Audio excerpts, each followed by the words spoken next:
इधर शाह ने मणिपुर के लिए दिया आदेश, उधर कश्मीर पहुंच गए राजनाथ सिंह। कर्नाटक से पीएम मोदी ने कर दिया ऐलान। कौन है मणिपुर हिंसा में 60 से ज्यादा लोगों की मौत का जिम्मेदार? सेना के साथ 10,000 से ज्यादा जवान मैदान में उतरे।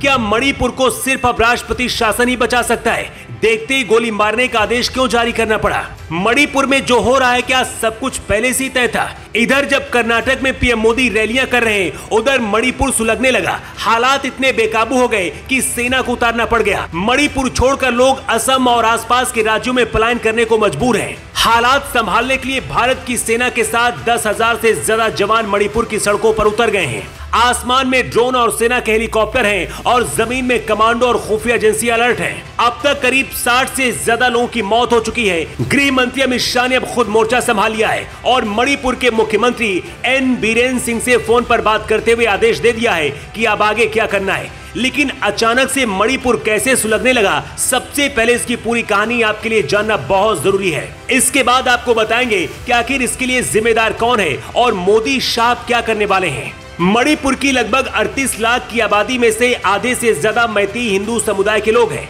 मणिपुर के लगभग 10% क्षेत्र में फैली इंफाल घाटी में मैतेई समुदाय है।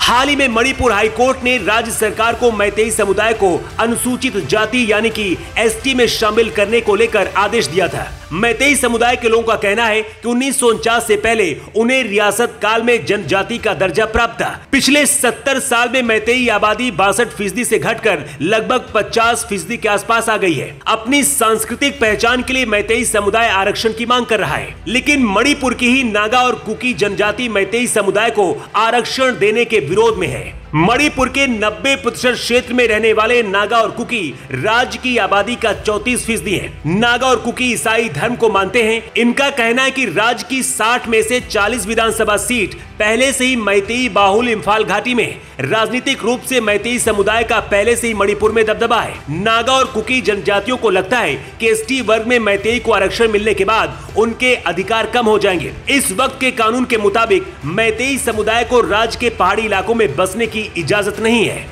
पिछले साल अगस्त में मणिपुर के मुख्यमंत्री बीरेन सिंह की सरकार ने चूड़ा चांदपुर के वन क्षेत्र में बसे नागा और कुकी जनजातियों को घुसपैठिए बताते हुए वहां से निकालने का आदेश दिया था।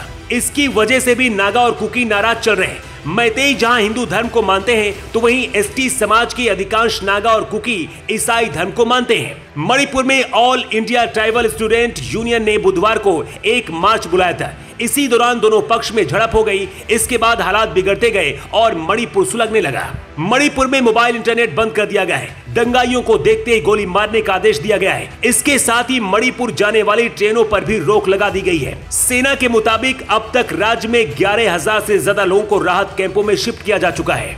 रेस्क्यू ऑपरेशन अभी भी चल रहा है। इधर गृह मंत्री अमित शाह खुद पूरे मामले को देख रहे हैं। ये सब कुछ ऐसे वक्त में हो रहा है जब कश्मीर में भी आतंकी हमला हुआ है। कश्मीर खुद रक्षा मंत्री राजनाथ सिंह पहुंच गए हैं और इधर मणिपुर पर अमित शाह खुद नजर बनाए हुए हैं। वहीं सूत्रों का दावा है कि कर्नाटक में प्रचार कर रहे पीएम मोदी भी बहुत परेशान हैं और अगले कुछ घंटे के अंदर खुद मणिपुर का दौरा कर सकते हैं। लेकिन फिलहाल की हालातों को देखते हुए मणिपुर में राष्ट्रपति शासन लगाने की भी मांग की जा रही है। ऐसे में आपको क्या लगता है, क्या मणिपुर में अब राष्ट्रपति शासन लगा देना चाहिए? अपनी राय आप कमेंट बॉक्स पर लिखकर जरूर बताएं। योगी के लिए ब्यूरो रिपोर्ट।